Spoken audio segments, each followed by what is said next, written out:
ಗುಡಿಬಂಡೆಯ ಅಮಾನಿ ಭೈರಸಾಗರ ಕೆರೆ ಹಾಗೂ ಐತಿಹಾಸಿಕ ಸುರಸತ್ಮಗಿರಿ ಬೆಟ್ಟದ ಸೌಂದರ್ಯವನ್ನು ಸವಿಯಲು ಜಿಲ್ಲೆ ರಾಜ್ಯ ಮಾತ್ರವಲ್ಲದೆ ವಿದೇಶಿ ಪ್ರವಾಸಿಗರು ಆಗಮಿಸುತ್ತಾರೆ.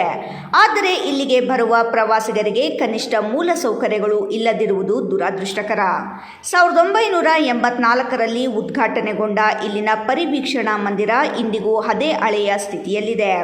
1984ರಿಂದ 2020ರವರೆಗೆ ದಶಕಗಳ ಕಾಲ ಉರುಳಿದರೂ ಅನೇಕ ರಾಜಕೀಯ ನಾಯಕರು ಮತ್ತು ಅಧಿಕಾರಿಗಳು ಬಂದು ಹೋದರೂ ಈ ಪರಿವೀಕ್ಷಣಾ ಮಂದಿರದ ಅಭಿವೃದ್ಧಿ ಮಾತ್ರ ಶೂನ್ಯವಾಗಿದೆ. ಈ ಐಬಿಯಲ್ಲಿ ಕೇವಲ 2 ಕೊಠಡಿಗಳಿದ್ದು ಅವುಗಳಲ್ಲಿ ಒಂದು ವಿಐಪಿ ವ್ಯಕ್ತಿಗಳಿಗಾಗಿ ಮೀಸಲಿಡಲಾಗಿದೆ.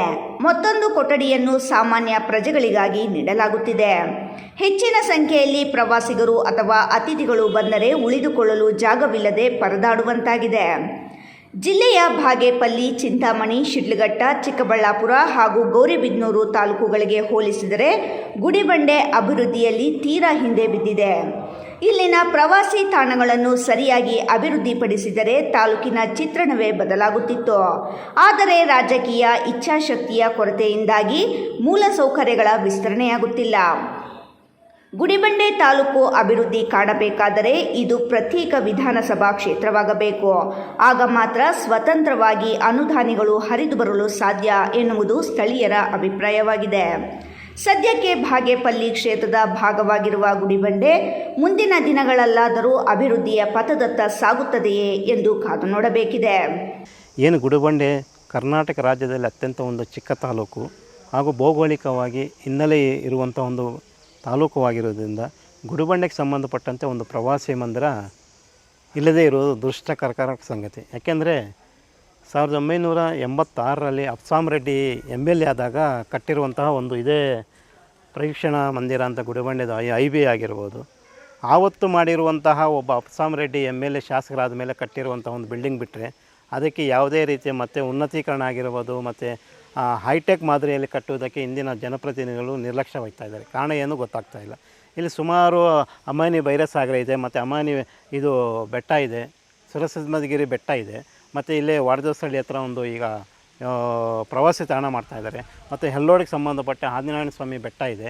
ಇಂಥ ಒಂದು ಪ್ರವಾಸಿ ತಾಣಗಳಿಗೆ ಬರುವಂತಹ ಒಂದು ಪ್ರೇಕ್ಷಕರಿಗಾಗಿರಿ, ಸಾರ್ವಜನಿಕ ಆಗಲಿ, ಸರ್ಕಾರಿ ಅಧಿಕಾರಿಗಳಿಗಾಗಿ ಒಂದು ವಾಸವಾಡುವಂತಹ ಅಥವಾ ರಾತ್ರಿ ಸಮಯದಲ್ಲಿ ಉಳ್ಕೊಳ್ಳುವಂಥ ಸಮಯದಲ್ಲಿ ಸುಸಜ್ಜಿತವಾದ ಯಾವುದೇ ಒಂದು ಕಟ್ಟಡಗಳು ಇಲ್ಲದೆ ಒಂದು ದುಷ್ಟಕರವಾಗಿದೆ.